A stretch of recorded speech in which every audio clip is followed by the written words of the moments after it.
আমার নাম নিপুণ। আমি যা করি নিপুণ ভাবে করি, কোন খুদ রাখি না। খুদ আমি বের করে ছাড়বো। বাবা ওই তো কমলাটাই বেল বাবা, ওই বেলটা দেখি যাবে কুবি কুবি গুলো করতে দিল। আমি মাথা বলে দিলে আমাকে নিয়ে যেতি মাথা তেল বের করে দিলে কোমর আমি ভেঙে দেবো। বললেন তুমি নষ্ট করে ইট বালি তুলেছ কেন?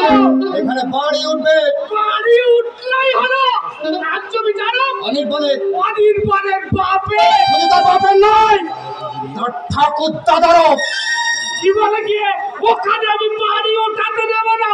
বাড়ি উঠাতে দেবো না। আগের মূল্য পেয়েছে, আগের মূল্য পেয়েছ থালা। এত সাহস তোমার হলো কি করে? এত তাও দলো কি করে? কোথায় এসে কি করছো জানো? কোথায় তো কি করতে পারো? এই তুই চুপ কর, তুই চুপ কর, তুই চুপ কর, তুই চুপ কর। গড়িয়ে গাল ভেঙে দেবো, গড়িয়ে গাল ভেঙে দেবো। ওরে গাধা, আমি তোকে বলছি, তোকে। আমি বলতো এই দেখো আমি বুঝতে না পেলি কি একবার তোমার বলতে নিচ্ছে তা ফেলে দিয়েছে। আমি ছাগল কোথাকার। কি আমি রাম ঠাকুর? বাবা আমি তোমার একমাত্র ছেলে, আমি রাম ঠাকুর, আমি রাম ঠাকুর। আমি যদি রাম ঠাকুর হই তুমি রাম পাতা।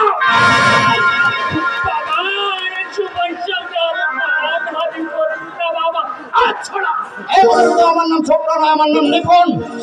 সাই মন্ডলের কাছে নিপুণ টিপুণ টিকবে না। আপনার বাবা আপনার নামটা ভুল রেখেছেন। আপনার নামের সঙ্গে স্বভাবের কোনো মিল নেই। আপনার নাম হওয়া উচিত ছিল কুটিলেশ্বর মন্ডল। তোমার সাহস তো কম নয়। খুব কম। কার হুকুমে জমিতে বাড়ি তুলেছ? সরকারের হুকুমে। আমার বাবা ধরতাম, আমার বাবা ধরতাম। এ জমি এতদিন ভোগ দখল করে আসছি আমি, কি বলে গিয়ে ওখানে আমি বাড়ি উঠাতে দেব না। বেআইনি ভাবে যে কয় বছর ভোগ দখল করেছেন তাই এবার সৌদের সমেত আপনাকে ফেরত দিতে হবে। তোমার কথাই দেব। সাই মন্ডলকে তুমি এখনো চেনো না। আমি কি বলে কি দিনকে দিনকে লাখ লাখ লাখ দিনকে রাত করতে পারি। আপনি আমার কিছুই করতে পারেন। এই, আমার কথা কি ঠাট্টা করা হচ্ছে? এই, আমি তোমার ঠাট্টার পাত্র। এই সুন্দর সবাইকে ওই ছোড়া ডব্বামারা আমি ভেঙে দিই। কি বললেন?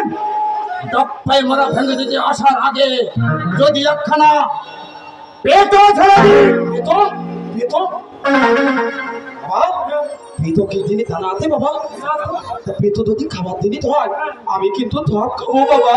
বাবা, আমি তো শুনি। এই খোকা, পেটো মানে কি? পেটো হচ্ছে বোমা। যদি দূর থেকে ক্রিকেট বলের মতো একটা ছড়ে দিই না তাহলে দেহটা তাল গোল পাকিয়ে এই মাটিতে লুটিয়ে পড়বে। আর মাথা কাটাকাটি করো না বাবা, তোলো বালি দাঁড়। খোকা, তুমি আমার বোমার ভয় দেখাচ্ছ? আচ্ছা, আমিও তোমাকে সহজে ছাড়ছি না। কেন শুধু শুধু চেঁচামেচি করছেন? জমির ভাও সত্ত্বে তো অনেক ভোগ করেছেন, এবার আসল মালিক এসে গেছে।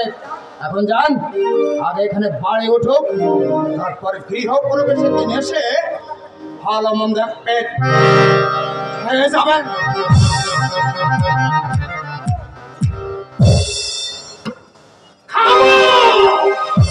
তবে গৃহ প্রবেশের নেমন্তন্ন নয়, ওই অনির্বাণের শ্রাদ্ধের তো বাবা তাই খাওয়ার চিন্তা করি। ওই অনির্বাণ বললে তখন আমাকেই বিয়ে করলো বাবা। তোকে করবে না।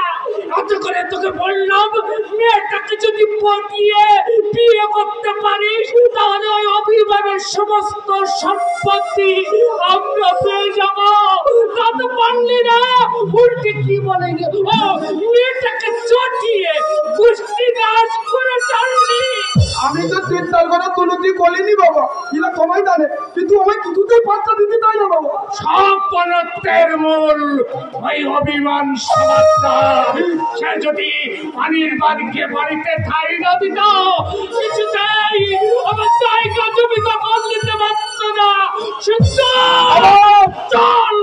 চল ওই অভিমানের বাড়িতে আজ একটা রাম রামের যুদ্ধ পা দিয়ে ছাড়ব।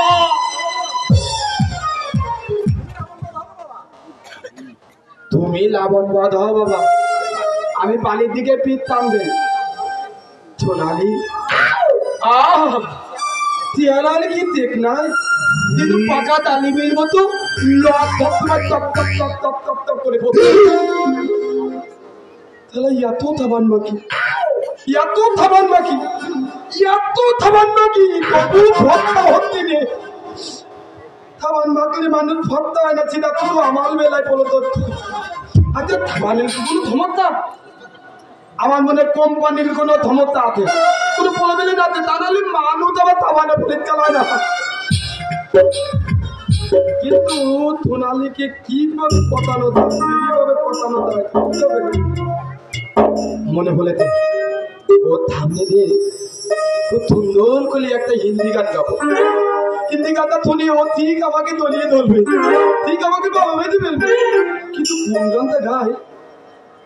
হ্যাঁ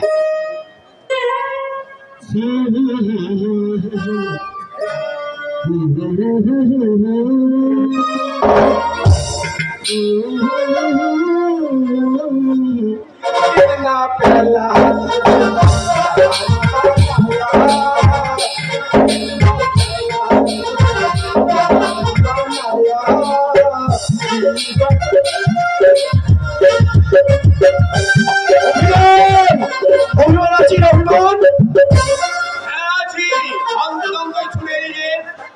अरे शाहजहां भाई चोट पकाচ্ছে আরে সদস্য হ্যাঁ ওই অনির্বাণ কি রেখে তার বাপ ঠাকুরের ভিটিতে বাড়ি তুলতে দেবে না, সুবিধা করতে পারবে না।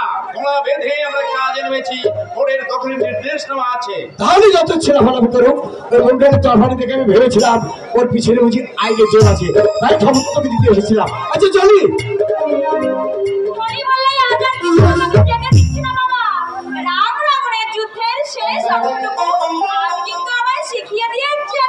আরে এখন কি শেখার সময়?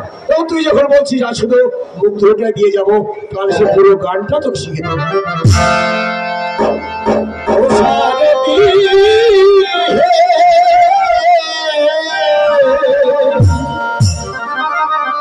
ওরে ভুবন বিজয়নাথ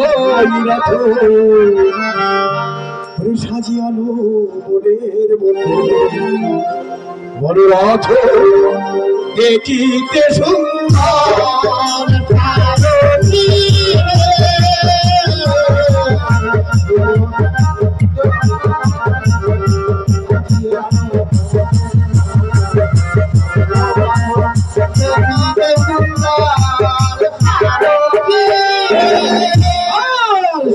সারথি বলে রাজা ডাকে ঘনে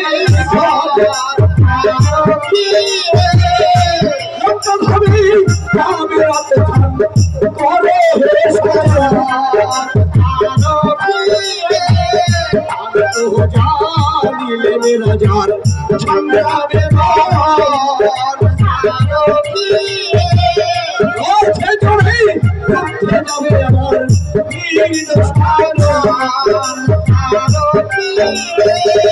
আমার আঠে কাঠি চলো খন্দার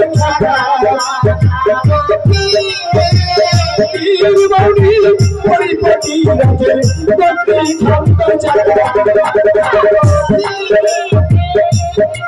বড় ধারে মেঘ বাগ লিখেছে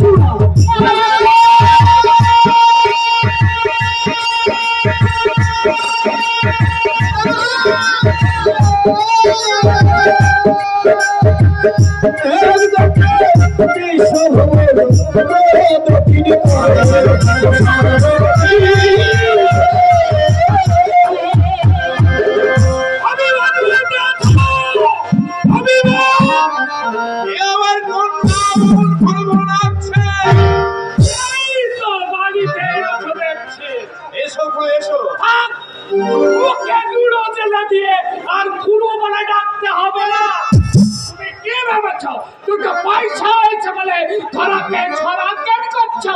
আরে ব্যাপারটা কি, এত রেগে গেলে কেন? আরে রেগে যাওয়ার কাজ করেছো, আর রাখবো না। তুমি যদি সাহস না দিতে, ওই অনির্বাণ কিছুতেই আমার জায়গা জমি দখল দিতে পারতো না। আরে তাকে সাহস দিয়েছে পুরো। আরে বেটা, আইনের পথ তো তুমি দেখিয়েছো। তোমাকে আমি ভালো মানুষ বলে জানতাম, তুমি যে তলে তলে এত বড় শয়তান। শয়তান আপনি। তোমার মেয়ের কথা শুনলে? ওনার মেয়ে ঠিক কথাই বলেছে। আপনি শয়তান বলে আপনার ছেলেটি হয়েছে একটা মস্ত বড় শয়তান। আমার ছেলে তোমার কি করেছে? এটা আপনার ছেলেকে গিয়ে জিজ্ঞেস করুন না স্যার। তুমি একটু বলাটা শুনি। শুনতে হবে না, আপনার নবকার্তিক ছেলের জামা খুললে দেখতে পাবেন তার পিঠে অনির্বাণের বাড়ির দাগ। তখন আপনি আর উঁচু গলায় কথা বলতে পারবেন না। সালিশে ডাকলে আপনার উঁচু নাক একেবারে পোতা হয়ে যাবে। তুমি তোমার মেয়েকে কিছু বলছো না তো? সোনালি, বাবা, পুরো ছোট হতে পারে, কিন্তু তোমার ছোট বয়স ছোট করে কথা বলা ঠিক নয় মা। কি বললে? আমি ছোট? আমি তার নাচ জীবন নিয়েছে, তা নিয়ে অকারণ চেঁচামেচি করো না। চেঁচামেচি। আমার এত বড় ক্ষতি করছে, আগে জানলে ওর আমি মাথা নিয়ে দিতাম। এই যে, এখন তো জানতে পেরেছেন মাথা আমার সঙ্গে আছে, ক্ষমতা থাকলে নিয়ে নিন। তুমি কথায় কথা এত মাথা নেন বলে আপনার নিজেরই মাথার গন্ডগোল। আমার মাথার গন্ডগোল, মানে আমি পাগল। আপনার সঙ্গে আমার যা কিছু হয়েছে তার এখানে এসে চেঁচামেচি করছেন কেন? তুমি আমার এত বড় ক্ষতি করছো, আর আমি মুখ বুঝে থাকবো? তুমি কাজের লোক, এখানে দেরি করলে তোমার কাজের ক্ষতি হতে পারে। যাচ্ছি তোমার বাড়িতে, আমি পাত পেতে খেতে আসিনি।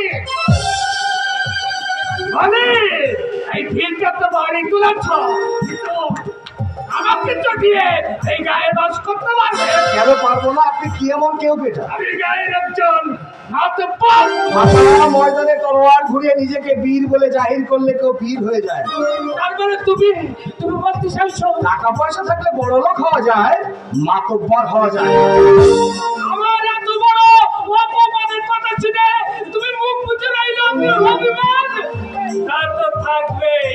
সমস্ত বাইরের বাইরে লাগে ঘরে ঢুকে মেয়েকে দিয়ে করে চক্রাঙ্গিও না, এত বড় ব্যবচার আমি চাইব না।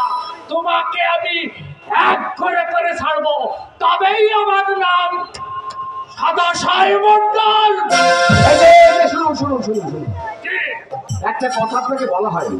কি কথা? আমার বন্ধু নিপুণ আপনাকে গৃহপ্রবেশের দিন খাওয়ার নেমন্তন্ন করেছেন। আমি আপনাকে দেখার নেমন্তন্ন করলাম। আগামী 28শে ফাল্গুন বাড়ির সবাইকে নিয়ে এসে ওই সোনালির সঙ্গে আমার বিয়ে দেখে যাবে।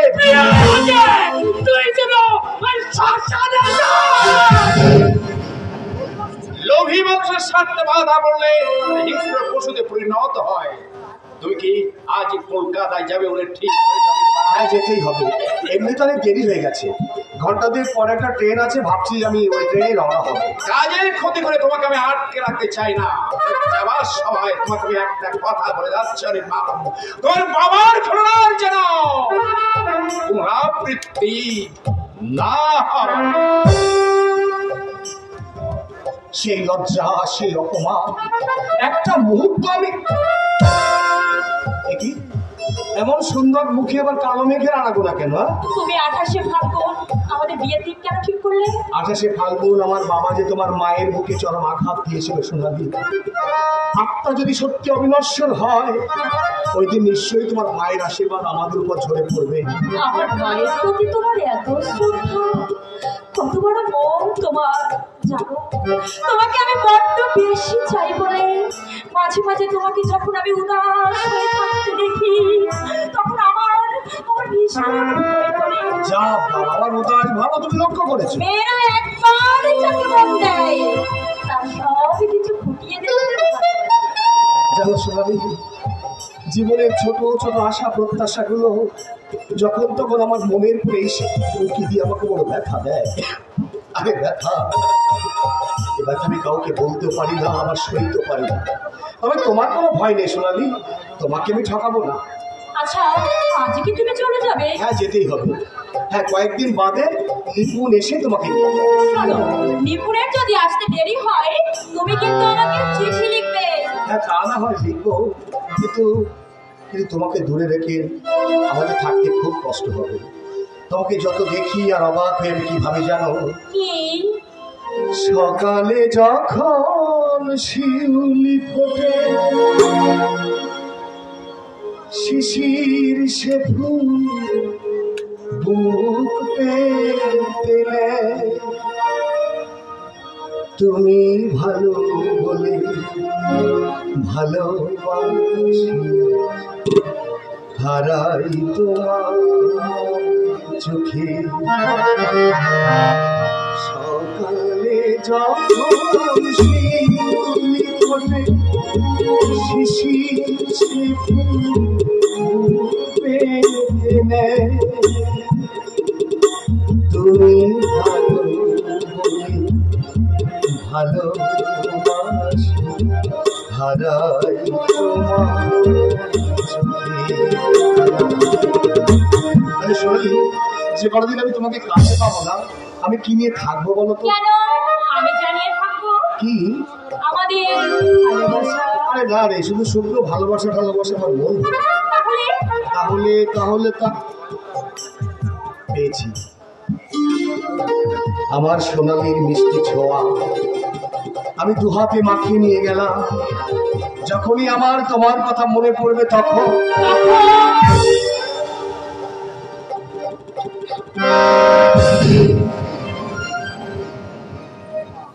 মা, সেই 28শে ফাল্গুন আমার বিয়ের দিন ঠিক হয়েছে। তুমি আমাকে আশীর্বাদ করো মা। আমি যাকে স্বামী রূপে পেতে চলেছি, আমি যেন তোমারই মতো তাকে মন প্রাণ উজাড় করে ভালোবাসতে পারি মা। আমি যেন তাকে ভালোবাসতে পারি।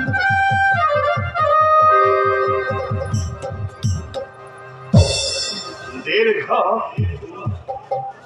25টা বছর পার হয়ে গেল, তুমি আজ তাকে বলতে পারছে না কেন? সে তো আমাদের সামনে সমস্ত সম্পর্ক চুকিয়ে দিয়ে চলে গেছে। তো কেন যে বারবার তার কথা আমার মনে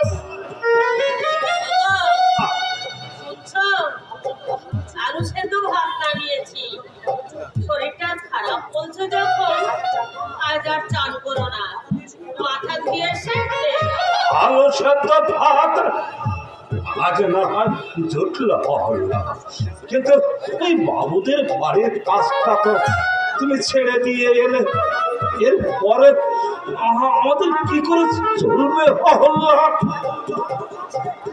এতদিন তো অনেক অপমান সয়ে আমি সেখানে কাজ করেছি, কিন্তু বাবুর বউ তো জবাব দিয়ে দিল। আর কি করতে পারি বলো? বাবুর ছেলেকে প্রসাদ দিতে যাওয়া তো ঠিক হয়নি হল্লা। ভালোবেসে দিতে গিয়েছিলাম। ভালোবাসার মন কজন দেয় অহল্লা? একজনকে তো ভালোবেসেছিলে, কি ফল পেলে তার? চোখের জল। এখন শুধু ওই চোখের জল পেল।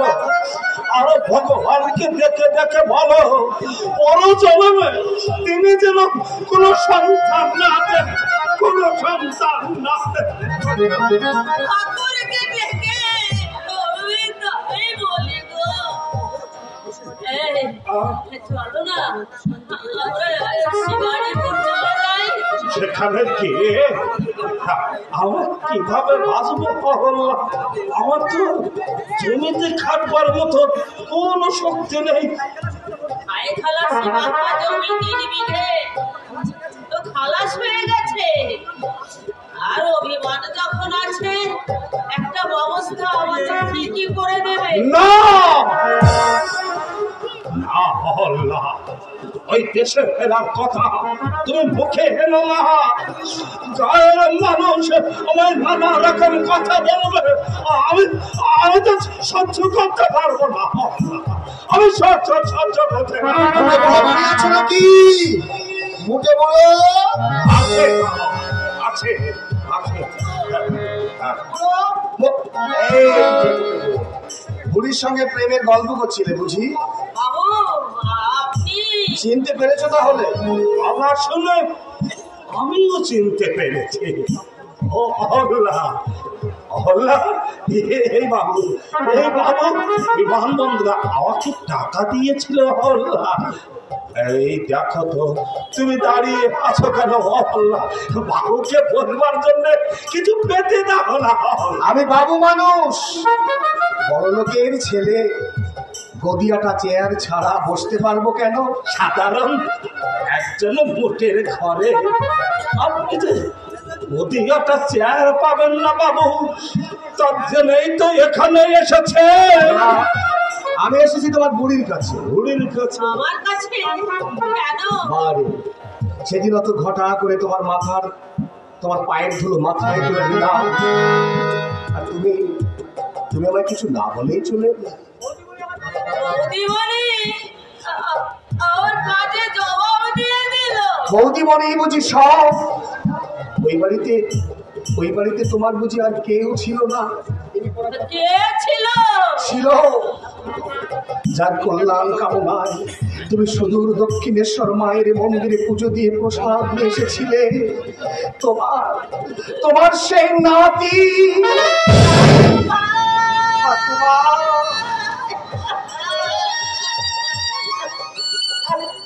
অহল্লা,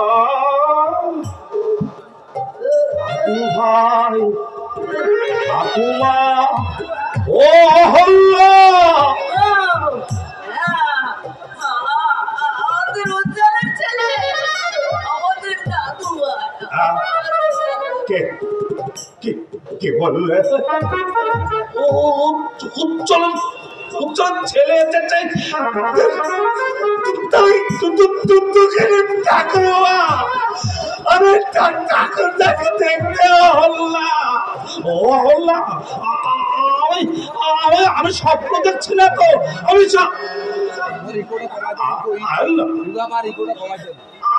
আল্লাহ দাদু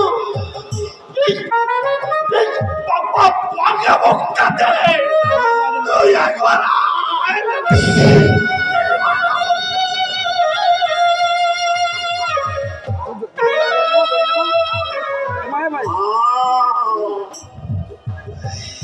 কি শান্তি ভগবান, কিছুক্ষণের জন্য তুমি আমার আগের দৃষ্টি শক্তিটা একটু ফিরিয়ে দাও না ঠাকুর। আমি প্রাণে আর দাদু ভাই থেকে দেখে। দাদু তুমি মোটে আমি বড় লোকের ছেলে, এভাবে আমাকে দেখতে চেও না। যেদিন তুমি দেখার মতো দেখতে পাবে সেদিন তুমি প্রাণ ভরে আমাকে দেখো। সেদিন বন্ধু আমার পরিচয় দিলে না কেন দাদু? পরিচয় দিলে যে তুমি লজ্জা পেতে দাদু, তাই দেই। তুমি আমাদের কাছে এসেছো, তোমার বাবা মা জানতে পারলে অসন্তুষ্ট হবে। বলেই বা তাই বলে বাবা মার মনে তুমি আঘাত দেবে দাদু? বাবা মা যার বাবা 10টা পয়সার জন্যে, এক মুঠো ভাতের জন্যে, এক টুকরো রুটির জন্যে প্রচন্ড রোদ ঝড় বৃষ্টি উপেক্ষা করে মুটে চাই বলে বাবুদের কাছে কাপড় মিনতি জানায়, অথচ সে নিজে গাড়ি চড়ে ক্লাব পার্টিতে হাজার হাজার টাকা খরচ করে, যার বউ প্রতি মাসে মোটা অঙ্কের মদের বিল মেটায়, দিনে 10বার পোশাক বদল করে, অথচ তারই মা ছেঁড়া শাড়ি পরে তারই সংসারে ঝিল থাকে। আপনজনদের প্রতি যাদের এমন নিষ্ঠুর ব্যবহার, আমি যদি তাদের ছেলে হয়ে একটু তাদের মতো না হই, তাহলে আঘাতের ব্যথাটা তারা বুঝবে কেমন করে? যাদের কোনো অন্তর নেই দাদু, তাদেরকে কোনো দিন বোঝানো যায় না। যায় দাদু যায়, বাঁকা লোহাকে সোজা করতে হলে ভারী হাতুড়ির ঘা দিতে হয়। এই না, এই খুশির দিনে ওসব প্রসঙ্গ থাক। ও আল্লাহ, আমাদের আসলটা ভাঙি দিলে সুদের পরিবার শূন্য জায়গাটা ঠিক পূরণ করে দিয়েছে। এমনি ভাবে 25টা বছর মনে মনে তোমার জন্য আমরা অপেক্ষা করছিলাম দাদু। আজ সে অপেক্ষার শেষ। এই দেখো, প্রথম তুমি তো দাদু ঠাকুরমার কাছে এলে, আমরা তোমায় কি খেতে দিব না? তো তোমরা যা খাবে তাই। আমি তো আলু সেদ্ধ ভাত খাবো, তুমি না খেতে পারবে কেন? কেন পারবো না ঠাকুমা, আমি তো তোমাদেরই নাতি। দাদু, ওই বড়লোক বাবা মায়ের পরিচয়ের চেয়ে আমার কাছে আমার চাষি দাদু ঠাকুরবার পরিচয় যে অনেক গৌরবে। রান্না করতে পড়ে রেখে জন্মেছে। আজ দাদু নাতিকে তুমি একসঙ্গে খেতে দেবে। হল্লা ও হল্লা, ওই আলু সেদ্ধ ভাত আজ আমার কাছে রাজভোগে অনেকে অপাদে হল্লা, অনেকে অপাদে হবে।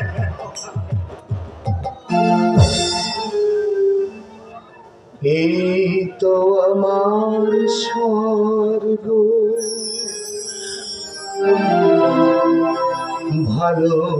ভালোবাসার অর্ঘ পেলাম আমি বুকটা ভরিয়ে।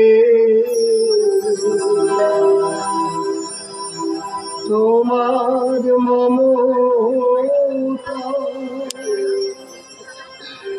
তোমার ভালোবাসা এই সংসারে খুশি দেব ভরিয়ে। এই তো আমার স্বর্গ, ভালোবাসার অর্ঘ পেলাম আমি বুকটা ভরিয়ে।